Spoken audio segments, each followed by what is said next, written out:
On this episode of Mix It Up Philly, we sent out a team on campus to see what people dressed as for Halloween in years past, check out the new boardwalk on the Schuylkill River, and highlight a local musician on campus. Hello, I'm your host, Nick Bramante, and it's time to mix it up.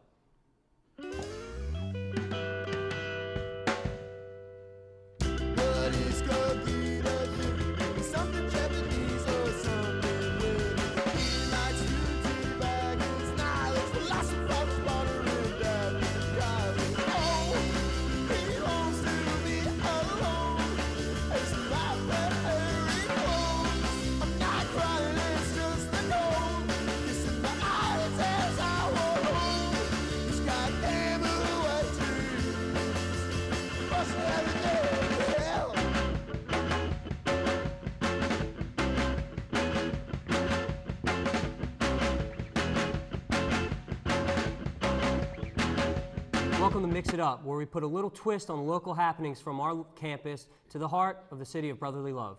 Here besides me is my partner in crime, Antonio Stevens.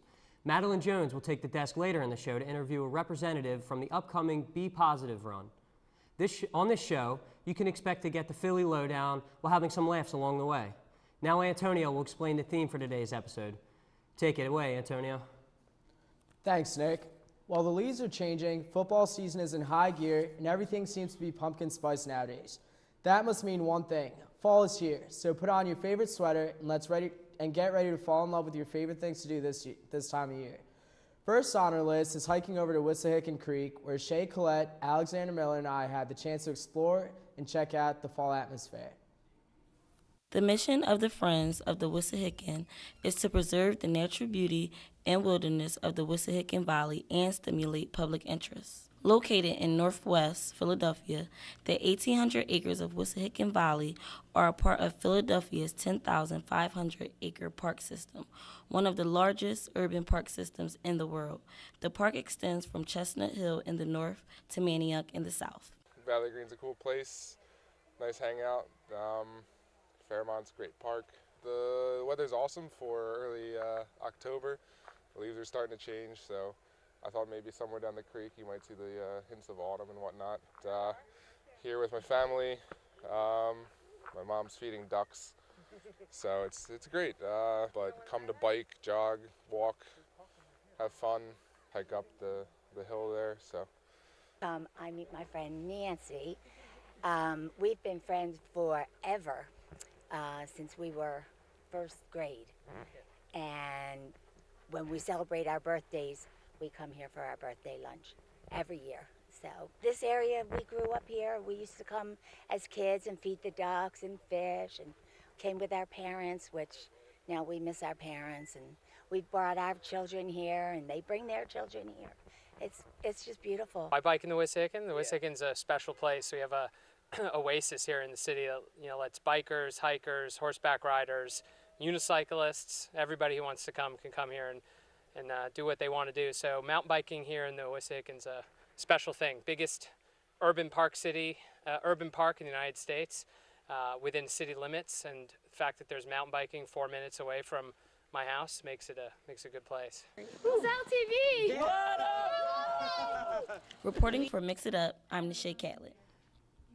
Thanks for the insight, guys. I'll have to add Wissahickon Creek to my list of places where I can clear my head.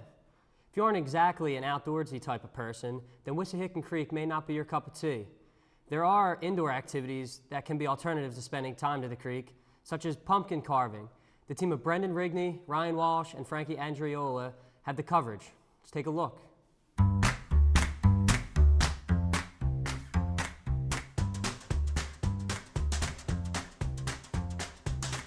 Hi, I'm Frankie Andriola, and we're gonna carve some pumpkins today. So we're gonna draw some size, all right? You gotta draw some size. You gotta draw it. Make that a little bigger. Not the best artist, but doesn't have to be perfect. Just gotta have fun while we're doing it. Some nice, I don't know what to call him. Maybe Bob. Here's Bob. We're gonna call him Bob. Let's get carving, We're gonna take this guy. Get your knife.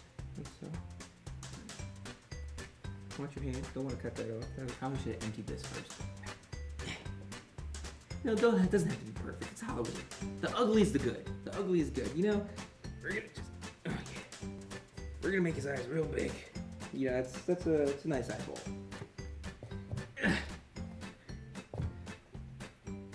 See, now you can see his guts in his eyeball. You know, one bigger than the other. That's good. You know, you like variety. This is a little rough. So here I have spider webs. Spiders are crazy. Yeah, a little bigger here. You know, you gotta get them deep and pretty thick. Surprisingly, pumpkins are pretty resilient. There we go. Start taking some pieces out. A little head crooked smile. You know, a little Rodney Dangerfield for you. No respect. No respect at all. See, now he's smiling. You know, so I drew my thumb. Wait, a pumpkin. Voila. And you get it.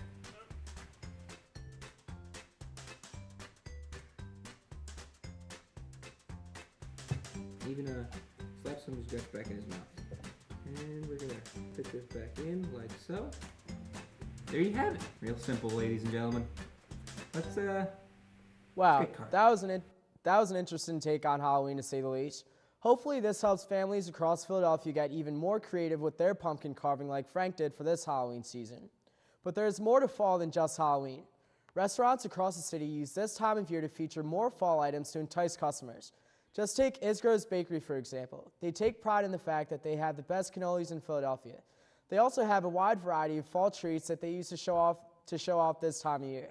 Maya Voorhees, Dean Welsh, Melanie Nieves, and my co-host Nick Vermonte give us the scoop on Isgro's in this week's Taste Test. Nick Vermonte here with LaSalle TV. Today we stray a little bit off campus and we go to South Philly's best bakery, Isgro's. Down on 10th and Christian Street, you can literally smell the pastries from a mile away. I'm here with Michael Isgro, production manager of Isgro's Bakery. How you doing, Mike? I'm doing good. How about yourself? I'm doing all right too. So can you tell me a little bit about the place for people who aren't too familiar? Well, I am the fourth generation family member of Isgro Pastries. It started in my great-grandfathers came here in the late 1800s and started this place in 1904. And we've been doing recipes and cakes the same way for 110 years. That's impressive. That's a very long time.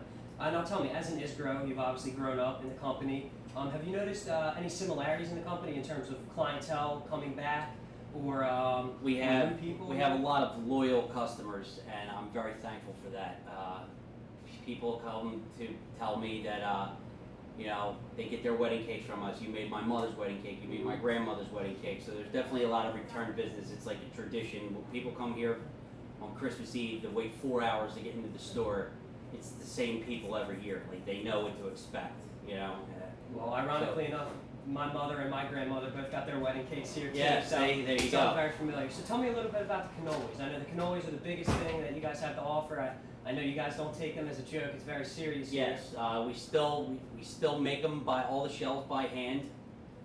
It's a 110-year-old cannoli dough recipe. It's we make them.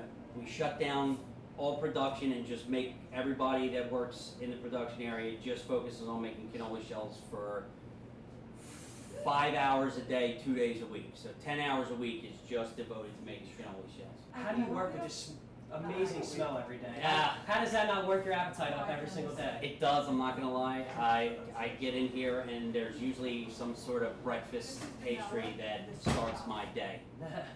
That's awesome. With the holiday coming up, Thanksgiving holiday in the fall, you know, coming fall outside, what do you guys have to offer? It's pie season, buddy. Pumpkin pie, coconut custard, apple pie, caramel apples, pumpkin cheesecake. That's all the stuff we bring for fall. That's amazing. For Mix It Up Philly, Isgro's Bakery, and Michael Isgro, and for this cannoli, I'm Nick Vermonte. Back to you. Well, I'll tell you what, Antonio, those cannolis are to die for. When I tell you I could smell them from all the way around the corner, that's an understatement. But let's send it back to you right now for this week's Made in Philly segment. Thanks, Nick. Talking about all that food sure is music to my ears. Speaking of music, there are a lot of talented musicians here at LaSalle. Amid the sea of exams and papers, a little mix of melody and harmony can be a great stress reliever during this semester. With this in mind, who better to highlight than our own Dale Fetterman as he plays us a sample of a song he wrote. My name is Dale Fetterman, and this is a song I was working on earlier. It's not finished, and I don't have a name for it, but I'm going to give it a go anyway. So here it is. Something is wrong. It's putting us down when you mixed up my words and you spun it around. Oh, trouble that finds a reason to give. Oh, we live and we die, and we wish we were kids. And something tells me to feel what you wanna feel. You can say the words even though it hurts. Give me something real. You lay right here down with me. There's no need to speak when I can see just one final tear. The heart is near. Great story, guys. I can't wait to hear the finished product. Well, it's time for us to take a quick commercial break, but when we return, our co-host, Madeline Jones, will have a friendly chat with LaSalle Senior and chairman of the B Positive run in support of childhood cancer research, Michelle Zambito. So don't touch that dial, because we'll be right back.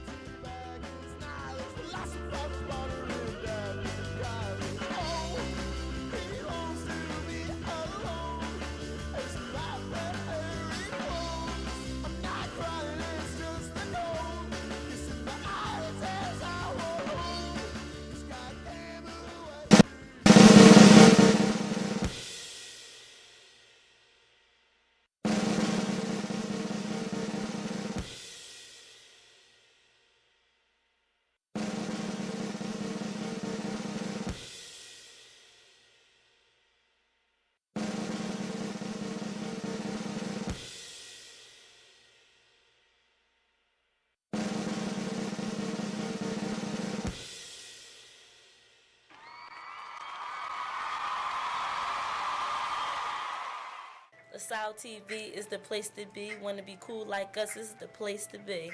Watching shows, gaining knowledge. This show is the best thing, a part of this college.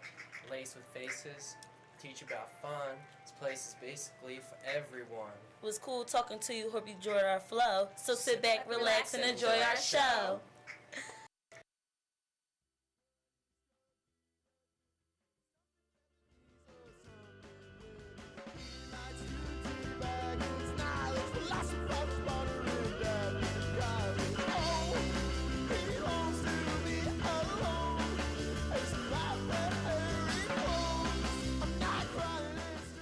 Welcome back to Mix It Up Philly. I'm Madeline Jones, and joining me today is senior nursing major here at LaSalle. She is also president of the Panalecki Council, as well as a sister in Gamma Phi Beta. Please welcome the chairman of the second annual B Positive Run, Michelle Zambito.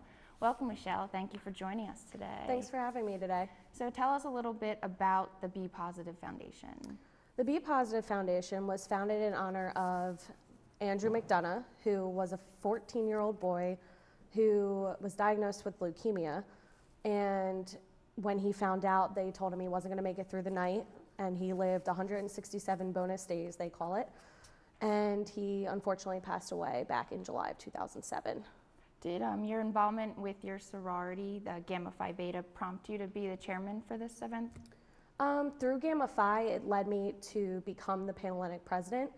And through the Panhellenic president the previous year, she actually went to a convention and was presented with the B Positive committee information and was told about it, and she loved it. So she brought it back to us, and I told her I had a personal connection to it and loved it and fully supported it. So now I decided that I wanted to chair it this year.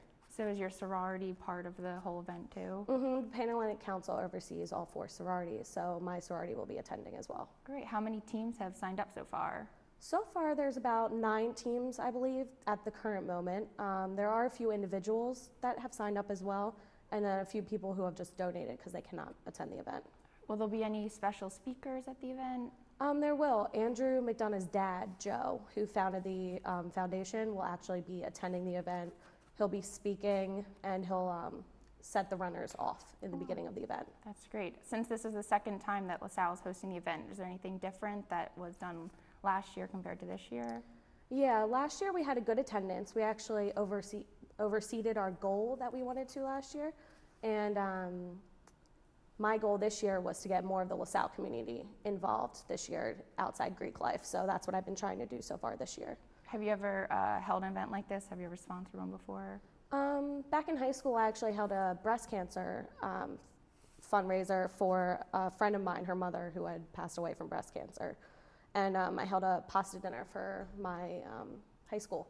But that's probably the closest I've ever come to this type of an event. How can anyone that's outside the LaSalle community get involved with the event? I think it's all through social media now today, with sharing the link, getting donations out there, and just kind of spreading the word about childhood cancer, and hopefully outside community will help. That's great. So last year, participants dressed up in costumes. Did you have a favorite costume, or any ones that you remember? I think the craziest one was a girl who dressed up as Lady Gaga. She had a bunch of little balls on a shirt and wore a blue wig. And not to be biased, my parents dressed up really, really crazy. I couldn't even tell you what they were. They just wore a bunch of random things and looked absolutely ridiculous. Speaking of costumes, do you have a costume picked out for this year? So far, I have not. I've tried to start thinking of it about what I actually want to wear, but since I'll probably be wearing my shirt, I'll probably wear some sort of ears or something to go along with it. Great. Well, thanks for joining us today. Well, it's time for another commercial break. Sorry. Do you have any other, or is your sorority doing any other costumes? Any costumes? Yeah. We haven't talked about costumes yet, but for fundraising, we've held a Rita's fundraiser on campus. We've also had a pretzel factory fundraiser, and I think we're actually trying to plan something else for the university to get involved in, not just Greek life. Oh, that's great. Speaking about the cause, was it anything special to you why you chose this? I went to school in Delaware, and Andrew attended Sally's, and just through Delaware personally, some of my friends were really good friends with his family, so it meant a lot to me. That's great that you're a part of this event. Well, it's time for another commercial break. Coming up on Mix It Up Philly, we find out what some LaSalle students were for Halloween once upon a time. That story and more when we come back, so stay tuned.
This is Nick Bramante from LaSalle Explorers, and you are watching LaSalle TV.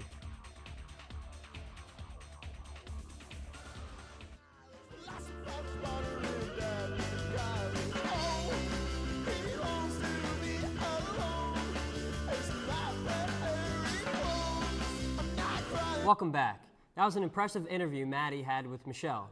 To find out more about the Be Positive Run, visit bepositive.org. Now I have a question for you, Mix It Up Philly viewers. What is your go-to fall food? A tasty candy apple? A fresh slice of pumpkin pie? How about a gobbler from Wawa? Well, what if I told you you could make your own perfect fall treat right in your own home? Crazy, right? Well, we have Brenna Devaney, Krista Tidman, and Muffy Torres to give you the details. I'm about to head inside and make some festive Halloween treats. Some are nutritious and some are just delicious. Here's an overview of all the ingredients you will need for the Halloween recipes we're making today. So let's get started. Our first recipe will be these cute clementine pumpkins. Today we're going to make the festive pumpkin treats first.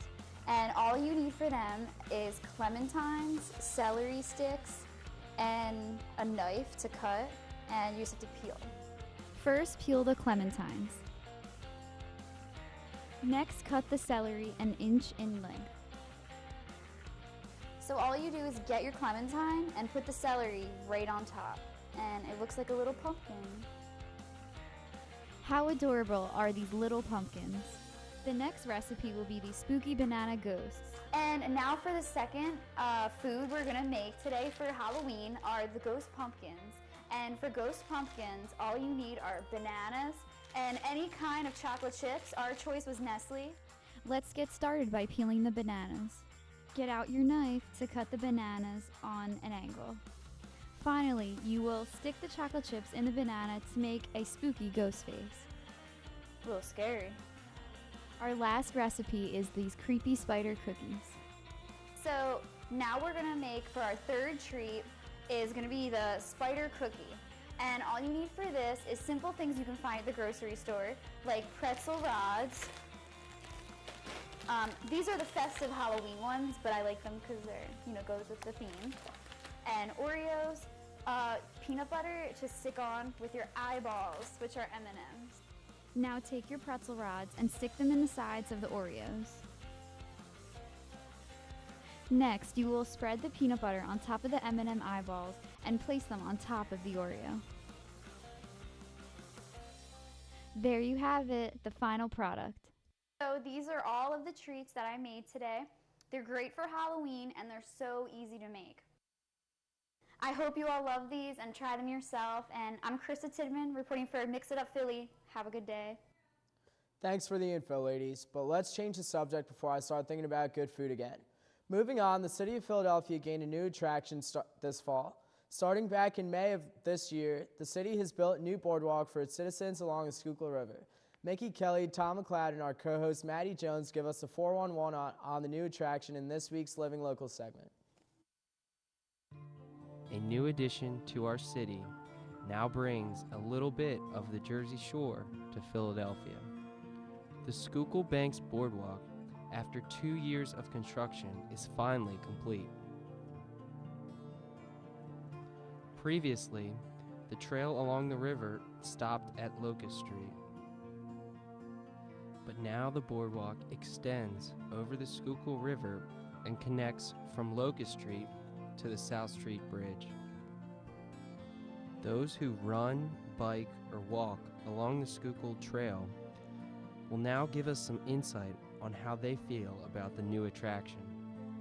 Well, I think it's great so far. I mean, you see all the beautiful people out here, beautiful day, just having a nice time, You think this is a good idea?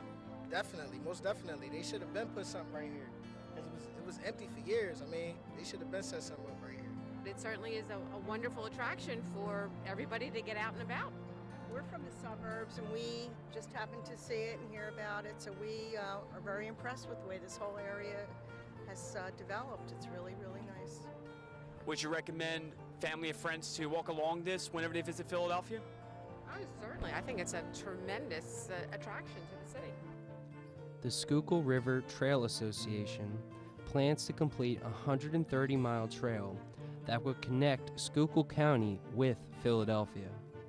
This boardwalk is another link in the plan to complete this goal. For the Living Local crew, I'm Thomas McLeod. Good work, guys. I'll definitely have to check out the new boardwalk when I have some time on my hands. It's now time for our final segment of the show, but luckily for us, that final segment is our favorite. It's Talk to Me, the segment that sends out a team each week to get the pulse of the everyday person. In keeping with our fall theme, we here at Mix It Up Philly wanted to know what people dressed up as for Halloween in years past. Knowing a lot of interesting answers would be in store, Luis Vargas, Mike McLeod, and Tyler Harper went out to poll the public. Let's see what they came up with. Tyler Harper here with the Men on the Street segment, going out on the street and seeing what the people think. Now, it's getting close to Halloween time around here, so I wanted to go out and see what people's favorite Halloween costumes were growing up. But to really get into the true Halloween spirit, I kind of went the extra mile. So, I'll be right back.